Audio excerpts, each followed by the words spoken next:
Rewa collector Pratibha Pal ने 3 लापरवाह ANM को निलंबित करने का आदेश दिया है। आरोप है कि इन एएनएम द्वारा गर्भवती महिलाओं की स्वास्थ्य जांच के बाद अनमोल पोर्टल पर तथ्यहीन डाटा दर्ज किया गया है। महिलाओं के रक्तचाप और हीमोग्लोबिन की जानकारी दर्ज करने में लापरवाही बरती गई, जिसे गंभीर लापरवाही मानते हुए बीएमओ द्वारा कारण बताओ नोटिस जारी किया गया और नोटिस का संतोषजनक उत्तर प्राप्त न होने पर निलंबन की कार्रवाई की गई। दरअसल यह कार्रवाई मध्य प्रदेश सिविल सेवा वर्गीकरण नियंत्रण तथा अपील नियम 1966 के तहत की गई। जारी अलग अलग आदेशों के अनुसार एएनएम प्रमिला शुक्ला उप स्वास्थ्य केंद्र कोल्हाई विकासखंड गंगेय को निलंबित किया गया है। इनका मुख्यालय सामुदायिक स्वास्थ्य केंद्र रायपुर करचुलियान निर्धारित किया गया। इसी तरह एएनएम विमला तिवारी उप स्वास्थ्य केंद्र लूक विकासखंड जवा के विरुद्ध भी निलंबन की कार्रवाई की गई है। इनका मुख्यालय सिविल अस्पताल सिरमौर निर्धारित किया गया है। वहीं एएनएम रामरथी तिवारी उप स्वास्थ्य केंद्र जराहा को भी निलंबित किया गया। इनका मुख्यालय सामुदायिक स्वास्थ्य केंद्र गोविंदगढ़ निर्धारित किया गया।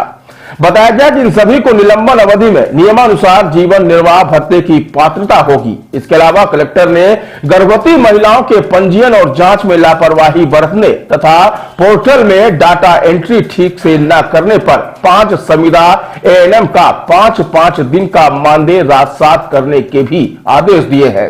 कलेक्टर ने संविदा एएनएम सुनीता कोल, एचएससी दिल्ली नीतू शुक्ला, एएनएम शहरी क्षेत्र रीवा शिवकांत आदिवासी, एएनएम एचएससी हरदुआ आरती द्विवेदी, एएनएम शहरी क्षेत्र रीवा तथा मधु पांडे एएनएम शहरी क्षेत्र रीवा का मानदेय काटने के आदेश जारी किए हैं।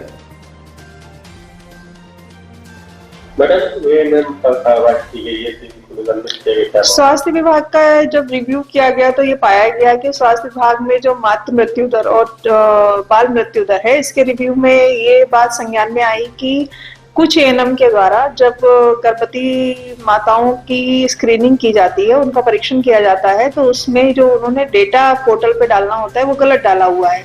मतलब किसी का बीपी लिया, किसी का हीमोग्लोबिन लिया, वो गलत डालने से ये होता है कि ऐसी गर्भवती माताओं को फिर हम लोग स्क्रीनिंग के बाद में उनका परीक्षण अगर गलत डेटा रहेगा तो उनका परीक्षण करना संभव नहीं हो पाता है, जो आगे चल करके उनके लिए किसी भी प्रकार की कॉम्प्लिकेशन में कन्वर्ट हो सकता है डिलीवरी के वक्त। तो इसलिए इस बात को एहतियात रखते हुए और उनको ऐसी एएनएम को पिछले 15 दिनों में ये बात बताई भी गई थी, लगातार रिव्यू किए गए थे सीएमएचओ द्वारा कि डेटा में सुधार करें, किंतु डेटा गलत करने गर्भवती माताओं की जो जान है उसको भली प्रकार से न करने के कारण उनको जो है निलंबित किया गया है।